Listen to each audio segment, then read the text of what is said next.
ನಮಸ್ಕಾರ ಸ್ನೇಹಿತರೆ. ಈ ವಾರ ಬಿಗ್ ಬಾಸ್ ಮನೆಯಲ್ಲಿ ಹಲವು ಘಟನೆಗಳು ನಡೆದಿವೆ. ವೈಲ್ಡ್ ಕಾರ್ಡ್ ಎಂಟ್ರಿ ಪಡೆದು ಮನೆಗೆ ಬಂದಿರುವ ರಜತ್ ಅವಾಚ್ಯ ಶಬ್ದಗಳನ್ನ ಬಳಸಿರುವ ಕಾರಣ ಅವರಿಗೆ ಕಳಪೆ ನೀಡಲಾಗಿತ್ತು. ಇದೀಗ ಸುದೀಪ್ ರಜತ್ಗೆ ಮೆದುವಾಗಿ ಎಚ್ಚರಿಕೆ ಕೊಟ್ಟಿದ್ದಾರೆ. ಕಳೆದ ವಾರ ಮನೆಗೆ ಬಂದ ಇಬ್ಬರು ವೈಲ್ಡ್ ಕಾರ್ಡ್ ಎಂಟ್ರಿಗಳು ಬಹಳ ಅಗ್ರೆಸಿವ್ ಆಗಿ ಆಟ ಆಡುತ್ತಿದ್ದಾರೆ. ಶೋಭಾ ಹಾಗೂ ರಜತ್ ಅವರುಗಳು ವೈಲ್ಡ್ ಕಾರ್ಡ್ ಮೂಲಕ ಮನೆಗೆ ಎಂಟ್ರಿ ಕೊಟ್ಟಿದ್ದಾರೆ. ರಜತ್ ಅಂತೂ ತಾನು ಅತ್ಯಂತ ಅಗ್ರೆಸಿವ್ ಎಂದು ಬಂದ ದಿನವೇ ತೋರಿಸಿದ್ದಾರೆ. ಅದರಂತೆ ಆಟ ಸಹ ಆಡುತ್ತಿದ್ದಾರೆ. ಆದರೆ ಈ ವಾರ ನಡೆದ ಟಾಸ್ಕ್ಗಳಲ್ಲಿ ಅವರು ತುಸು ಹೆಚ್ಚಾಗಿಯೇ ಅಗ್ರೆಸಿವ್ ಆಗಿದ್ದಾರೆ. ಆದರೆ ಸುದೀಪ್ ಇಂದು ಅವರಿಗೆ ಕ್ಲಾಸ್ ತೆಗೆದುಕೊಂಡಿದ್ದಾರೆ. ಈ ವಾರ ನಡೆದ ಟಾಸ್ಕ್ನಲ್ಲಿ ರಜತ್ ತೀರಾ ಅಗ್ರೆಸಿವ್ ಆಗಿ ಆಡಿದ್ದು, ಆಟಗಾರ ಸುರೇಶ್ ಅವರ ಬಗ್ಗೆ ಅವಾಚ್ಯ ಶಬ್ದ ಬಳಸಿದ್ದಾರೆ. ಈ ಹಿಂದೆ ಲಾಯರ್ ಜಗದೀಶ್ ಅವಾಚ್ಯ ಶಬ್ದಗಳನ್ನ ಬಳಸಿ ಮನೆಯಿಂದ ಹೊರಗೆ ಹೋಗಿದ್ದಾರೆ.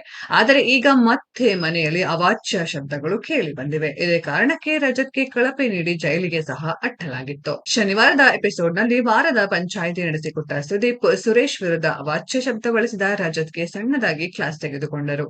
ಕನ್ನಡದಲ್ಲಿ ಹಲವಾರು ಮಾತುಗಳಿವೆ, ಆದರೆ ಆ ಮಾತುಗಳನ್ನ ಏಕೆ ಬಳಸಿದಿರಿ ಎಂದು ಪ್ರಶ್ನೆ ಮಾಡಿದ ಸುದೀಪ್, ಅಂದು ಬಳಸಿದ ಮಾತುಗಳನ್ನ ಈಗ ಇಲ್ಲಿ ನನ್ನ ಎದುರು ಬಳಸಿ ನೋಡೋಣ ಎಂದು ಸವಾಲು ಹಾಕಿದರು. ಕೋಪದಲ್ಲಿದ್ದಾಗ ಇದೇ ಭಾಷೆ ಬಳಸುವೆ ಅನ್ನುತ್ತೀರಿ.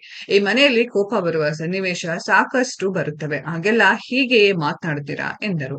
ಅಂದು ಕೋಪದಲ್ಲಿ ಮಾತನಾಡಿದೆ, ಮತ್ತೆ ಮಾತನಾಡುವುದಿಲ್ಲ ಎಂದು ರಜತ್ ಕ್ಷಮೆ ಕೇಳಿದರಾದರೂ ಯಾರೇ ಆಗಲಿ ಸೋಲುತ್ತೀರಿ, ಗೆಲ್ಲುತ್ತೀರಿ, ಬಹಳ ಕಷ್ಟಪಟ್ಟು ಆಡುತ್ತಿದ್ದೀರಿ. ಆದರೆ ಅವಾಚ್ಯ ಶಬ್ದ ಬಳಸಿ ಜಗಳ ಮಾಡಿ, ಕೈ ಮಾಡಿ, ಇಂತಹ ಸಿಲ್ಲಿ ಕಾರಣಗಳಿಗೆ ನಿಮ್ಮ ಗುಂಡಿಯನ್ನು ನೀವೇ ತೋಡಿಕೊಂಡು ಮನೆಯಿಂದ ಹೊರಗೆ ಹೋಗಬೇಡಿ ಎಂದು ಎಲ್ಲರಿಗೂ ಬುದ್ಧಿವಾದ ಹೇಳಿದರು ಸುದೀಪ್. ಹಾಗೆ ಹೊರಗಡೆಯಿಂದ ಮನೆಗೆ ಬಂದ ರಜತ್, ಶೋ ಟಿಆರ್ಪಿ ಚೆನ್ನಾಗಿದೆ, ಜನರಿಗೆ ಇದು ಇಷ್ಟ ಆಗ್ತಿದೆ, ಇದು ಇಷ್ಟ ಆಗ್ತಿಲ್ಲ ಎಂದು ಹೇಳಿದ್ದರು.